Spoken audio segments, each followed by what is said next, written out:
நேற்று ஒரு மாணவர் வந்து ஒரு கேள்வி கேட்டார். ஒரு ஃபோனில் தான் கேட்டாங்க. அதுக்கு இந்த இடத்துலேருந்து ஒரு விளக்கம் கொடுத்தா நல்லாயிருக்கும். அது உங்களுக்கும் அது பயனுள்ளதாக இருக்கும். அந்த விளக்கம் என்னன்னா, யோகி, சித்தர், இந்த ஞானவான், இந்த மாதிரி இருக்கிறவங்களுக்கு என்ன வித்தியாசம் இருக்குது, என்ன டிஃப்ரெண்ட் இருக்குது? ஒரு யோகியாவாக இருக்கிறவர் என்ன கேட்டகரியில் இருக்கிறாரு, ஒரு ஞானவானாக இருக்கிறவர் என்ன கேட்டகரியில் இருக்கிறாரு, ஒரு சித்தராக இருக்கிறவர் என்ன கேட்டகரியில் இருக்கு. இப்போ நம்ம ஊரில் நம்ம நிறைய மாவட்டங்களில் பார்த்தீங்கன்னா நிறைய பேரை வந்து சித்தர்னு சொல்லிடுவாங்க.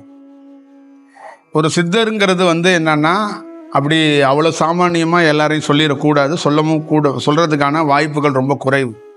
ஏன்னா ஒரு சித்தருங்கிறவர் ஒரு இந்த சித்து செய்கிறதுனால சித்தர் கிடையாது. முதல்ல ஞாபகம் வச்சுக்கணும். நம்ம பாரம்பரியத்தில் இந்தியாவில் ஆரம்ப நிலையில் இருந்த நிறைய பேர் சித்து செஞ்சுருக்கிறாங்க. சித்துனா உங்களுக்கு தேவையானதை அதை செஞ்சுருக்கிறாங்க. அதே மாதிரி நிறைய பேருடைய வாக்கு வந்து வாக்கு பலிதம் பயங்கரமாக பழித்து அவங்க சொன்னால் நடக்கும். ஆனால் இவங்கெல்லாம் சித்தர் கேட்டகரியில் வரமாட்டாங்க. புரியுதுங்களா? இவங்கெல்லாம் சித்தர் லிஸ்ட்லேயே வரமாட்டாங்க. சித்தருங்கிறவங்க எப்படி சபரிமலையில் 18 படி இருக்கோ அந்த மாதிரி உடலில் 18 நிலை இருக்கு. அந்த 18 நிலையை கடந்தவங்களுக்கு பேர் தான் சித்தர். அந்த 18 நிலையை கடக்காதவங்களுக்கு பேர் சித்தர்னு வராது. 18 நிலையில ஆரம்பத்தில் முதல் படியோ 2வது படியோ, அந்த படிங்கிறது நம்ம வந்து அது சபரிமலையை வச்சு சொல்கிறோம். அது வந்து அனுபவத்தில் நிலையும்பாங்க, அது ஒரு எக்ஸ்பீரியன்ஸும்பாங்க. அது முதல் எக்ஸ்பீரியன்ஸில் கூட நிறைய பேர் பயங்கர ரொம்ப சக்தி வாய்ந்ததாக செயல்பட்டுருக்குறாங்க. அப்போ இதை பெரிய யோகிகள் என்ன சொல்கிறாங்க, பெரிய ஆளுங்க என்ன சொல்கிறாங்க, பெரிய அந்த அந்த சித்தராக இருக்கிறவங்க என்ன சொல்கிறாங்க அப்படின்னா, உனக்கு அந்த மாதிரி ஒரு அனுபவம் ஏற்படும். யார் தவம் பண்ணாலும் ஒரு அனுபவம் ஏற்படும். அந்த மாதிரி சூழலில் நீ ரொம்ப கவனமாக எதுவும் சித்துக்கிட்டு பண்ணிடாத, வாக்குக்கு சொல்லிடாத, உனக்கு வரும். அதெல்லாம் கட்டுப்படுத்திக்கிட்டு நீ கொஞ்சம் பொறுமையாக இருந்தனா அடுத்த இடத்துக்கு போகலாம். இல்லைன்னா அதுக்குள்ளேயே நீ வந்து வேலை செஞ்சுட்டு உன் காலத்தை முடிக்கிற மாதிரி ஒரு சூழல் உருவாயிரும். அதுக்குள்ளே நீ முடிக்காத. அப்போ தியானத்தை எதற்காக காடு மலைகள்லாம் தேர்ந்தெடுத்தாங்கன்னா, அதற்கு முன்னாடி நீ இங்கே இருந்தனா நகரப்புறத்தில் மக்கள் வந்து நீ ஏதாவது ஒன்று பண்ணிட்டனா ஒன்று அனுபவம் பெற விட மாட்டாங்க. நீ அனுபவம் பெறணும்னா தனிமைப்படுத்திக்கணும். நீ யாருன்னே தெரியாத ஒரு குகையோ ஒரு மலைகள்லையோ போய் பல ஆண்டுகள் இருந்துட்டு முழுமை பெற்றுட்டு தான் நீ நகரத்துக்குள்ளே வரணும். நீ நகரத்துக்குள்ளே இருந்தனா மக்கள் உன்னை முழுமை பெற விட மாட்டாங்க. அந்த சூழல் வந்து உன்னை வந்து அந்த மாதிரி பண்ணிடும். அதனால அது ஒன்று வச்சுக்குவாங்க. அப்புறம் இன்னொரு விஷயம் என்ன பண்ணுவாங்கன்னா, அந்த யாத்திரையை தொடங்கி வைப்பாங்க. ஒரு குரு வந்து சிஷியர்கிட்ட என்ன சொல்லுவாங்கன்னா, நீ இந்த இடத்துல இருந்தால் கூட அனுபவம் பெற முடியாது, ஒரு யாத்திரையாக பாத யாத்திரை மாதிரி செல்லு, காசி, ரிஷிகேஷ் இந்த மாதிரி செல்லு. ஒவ்வொரு நகரங்களுக்குள்ளேயும் உனக்கு ஒரு எக்ஸ்பீரியன்ஸ் ஏற்படும். ஆனால் நீ அதை வெளிப்படுத்திக்காம நீ உனக்குள்ளேயே பிரயாணம் பண்ணிக்கிட்டே இரு. அப்போ ஒரு நாள் முழுமை பெறும்போது நீ எந்த இடத்துல உட்காரணும், எப்படி பணி செய்யணுங்கிறது உனக்கே தெரிஞ்சிடும். அதனால அவசரப்பட்டு இந்த மாதிரி பணிகளை நீ செஞ்சிடாத. அது உன்னை வந்து நீ ரொம்ப ஃபேமஸாகவும் ரொம்ப சக்தி வாய்ந்தவராக தான் நீ இருப்ப. ஆனால் நீ உனக்குன்னு தனிப்பட்ட முறையில் இருக்குல்ல, நீ எதை பெறணுமோ அது பெற முடியாமல் போயிடும்.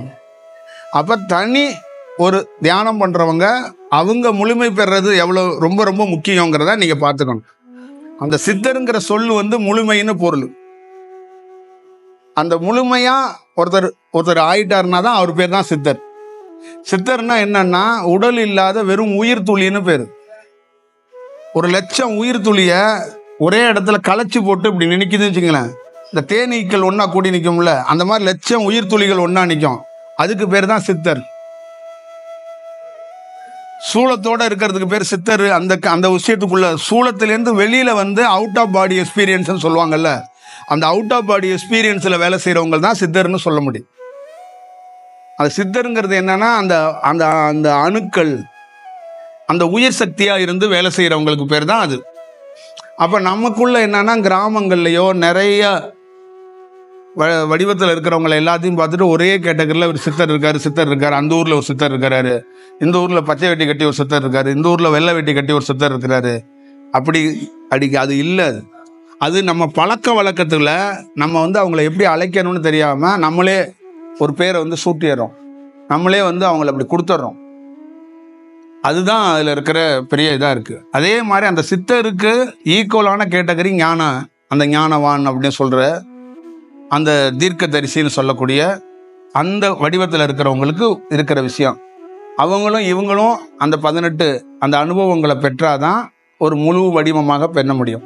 இப்போ அந்த 18 வடிவங்கிறது என்னன்னா தலையிலிருந்து வேலை செய்கிறது. நீங்கள் முக்கால்வாசி பேரை பெரிய ஞானின்னு அழைக்கப்படுற இந்தியாவிலே தமிழ்நாட்டிலே பிரபலமாக சமாதியில் இருக்கிறவங்க கூட தலைப்பகுதியில் இருந்து ரொம்ப பேர் வேலை செஞ்சிருக்க மாட்டாங்க. அவங்க சமாதி தலைப்பகுதியில் அடைவாங்க, இந்த நெற்றி போட்டில் ஒடுங்குவாங்க. அது இறைவன் ஒடுங்குற இடம், இறைவனுடைய போய் ஐக்கியம் ஆயிக்கிற இடங்கிறது அதுதான். ஆனால் தலைப்பகுதியில் இருந்து வேலை செய்யணும். அதுக்காக தான் என்ன சொன்னாங்க, சிவனை நெற்றி கண்ணிலிருந்து மட்டும்தான் வேலை செய்வார். அதுதான் இருக்கிறதுலே ஒரு உயர்ந்த நிலை, உயர்ந்த அனுபவம் அப்படிங்கிற ஒரு செயல் வடிவத்தை சொல்கிறது. இன்ன வரைக்கும் இந்த வடலூரில் அவருடைய வடிவத்தை கண்டுபிடிக்கவே முடியலை. ஆராய்ச்சியாளர்களால் கூட கண்டுபிடிக்க முடியாது. ஏன்னா அந்த வடிவம் அவ்வளோ பெருசான வடிவம். ஏன்னா இருக்கிறதுலே ரொம்ப ஒரு உடல் இல்லாமல் ஜோதியாக அந்த மாதிரி உயிராக இருந்து வேலை செய்கிறது ரொம்ப கடினமான சூழலான செயல் அது. அப்போ அந்த சூழலுக்குரியவர் தான் அவரை நம்ம ரெகுலர் பேட்டர்னில் அவர் எந்த வடிவத்திலையும் அவரை போய் கொண்டு வர முடியாது. அவர் மேக்சிமம் எப்படி இருப்பார்னா, நீங்கள் வடலூருக்கு எதுவும் போனீங்கன்னா அவங்கள எப்படி அவர் ஆசீர்வாதம் பண்ணுவார்னா, ஒரு சின்ன தென்றல் காற்று மாதிரி வருவார். அந்த காற்று ரெகுலர் காற்றாக இருக்காது. ஒரு மலைத்துளியே என்னென்னா அப்படியே வருடுற மாதிரி ஒரு மலைத்துளியாக இருக்கும்.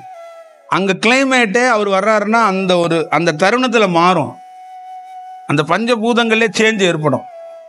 ஒரு பெரிய ஆள் அங்கே தோன்றாங்கன்னா ஒரு 3 செகண்ட் 4 செகண்டில் தோண்டிட்டு அவங்க போயிட்டே இருப்பாங்க. அவங்க அந்த மாதிரி வடிவத்தில் தான் வடலூர்ல எல்லாம் இருக்கிறதெல்லாம் ஒரு மிக நுட்பமாக இருப்பாங்க. அவங்கள சார்ந்த நிறைய அலைவரிசை பரப்பி வச்சிருக்கிறாங்கல்ல, அதுதான் உங்களை தியானத்தில் ஆழ்த்தும். இப்போ ஒரு சித்தர் இருக்கிறார் அப்படின்னா, வடலூரில் இருக்கிறவங்க இருக்கிறாங்கன்னா, அவங்களுடைய அலைவரிசையிலே 100கணக்கான அலைவரிசை இருக்கு. அந்த அலைவரிசை உங்களை வழி நடத்தும்.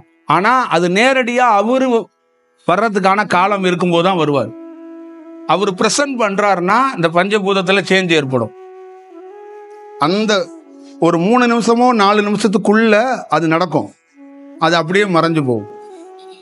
இந்த ஆகாயத்துக்குள்ள வெட்ட வெளிங்கிறது அதுதான். ஒருத்தர் ஒரு பெரிய ஒரு நிலை அனுபவம் பெற்றவர் தோன்றாருன்னா ஆகாயத்தில் சேஞ்ச் ஏற்படும். ஏன்னா அவரோட தன்மை அப்படியாப்பட்ட செயல். அப்போ அவருடைய அந்த ஆறாவை பரப்பியிருக்காருன்னு சொல்கிறாங்கல்ல, அது வடலூரில் நீங்கள் பல நாள் தியானம் பண்ணும்போது வள்ளல் பெருமான் எனக்கு காட்சி கொடுத்தாரு, வள்ளல் பெருமான் செய்கிறதெல்லாம் அலைவரிசை. அவர் வர்றாருன்னா அது நீங்கள் கண்டுபிடிக்கிறதுக்கு ஒரே சீக்வன்ஸ் என்னன்னா பஞ்சபூதத்தில் சேஞ்ச் இருக்கும். இதை நீங்கள் அவசியம் பார்த்துக்கணும். அப்புறம் எல்லா கேட்டகரிலையும் ஒருத்தரை பயன்படுத்திக்கலாம், ஒரு பேரை பயன்படுத்திக்கலாம்னா யோகிங்கிறது. இந்த யோகிங்கிறது என்னன்னா, யார் வேணாலும் நிலையை அடையாதவங்க கூட பயன்படுத்திக்கலாம். ஒரு சராசரி ஒரு மனிதன் நிறைய புத்தகத்தை படிச்சுட்டு கூட ஒரு தியான வகுப்பு எடுக்கிறாருன்னா அவரை யோகின்னு கூட சொல்லலாம். அந்த யோகி வடிவத்தை நீங்கள் வச்சுக்கலாம். ஆனால் ஒரு பெரிய ஒரு வடிவத்தில் இருக்கிறவங்கள அந்த யோகி வடிவத்தில் கொண்டு பார்க்க முடியாது. அப்போ ஆரம்ப ஸ்டேஜில் இருக்கிறவங்கள யோகின்னு அழைப்பாங்க, அந்த வடிவத்தை சொல்லுவாங்க. அப்போ உயர்ந்த நிலையில் இருக்கிறவங்கள அவங்கள யோகின்னு அழைக்கிறதுக்கான வாய்ப்பை இந்த பிரபஞ்சம் ஏற்படுத்தாது, அதுக்கான சூழலை உருவாக்காது. அதில் நீங்கள் க்ளீனாக தெரிஞ்சுக்கலாம். அப்போ இந்த 3 வடிவத்துக்குள்ளேயும் வெவ்வேறு தன்மைக்குள்ளே இருக்குது. இப்போ நம்ம ஒரு ஆன்மீகத்துக்குள்ளே போகிறோம், ஒரு போஸ்டிங்கன்னா அது யோகிங்கிற போஸ்டிங். நீங்கள் அனுபவம் பெறலைன்னா கூட உங்களை யோகின்னு சொல்லிக்கலாம். ஏன்னா அங்கே மனித தன்மையும் இருக்கும், அங்கே கொஞ்சம் ஞானத்தன்மையும் இருக்கும். அவருக்கு யோகிங்கிறத அழிக்கப்படலாம், யோகிங்கிற பட்டம் கொடுக்கலாம். ஆனால் ஞானவானோ சித்தர்னா அந்த மனித தன்மை இருந்தால் அது சேராது. அவங்களாம் வேணா சொல்லிக்கலாமே, அது இந்த பிரபஞ்சமாக அதை ஏற்றுக்காது. அது செயல் வடிவத்தில் இல்லை. அதை நீங்கள் கவனமாக பார்த்துக்கணும். இதுதான் அந்த 3 வடிவத்துக்குள்ளே 3 தத்துவத்துக்குள்ளே இருக்கிறது.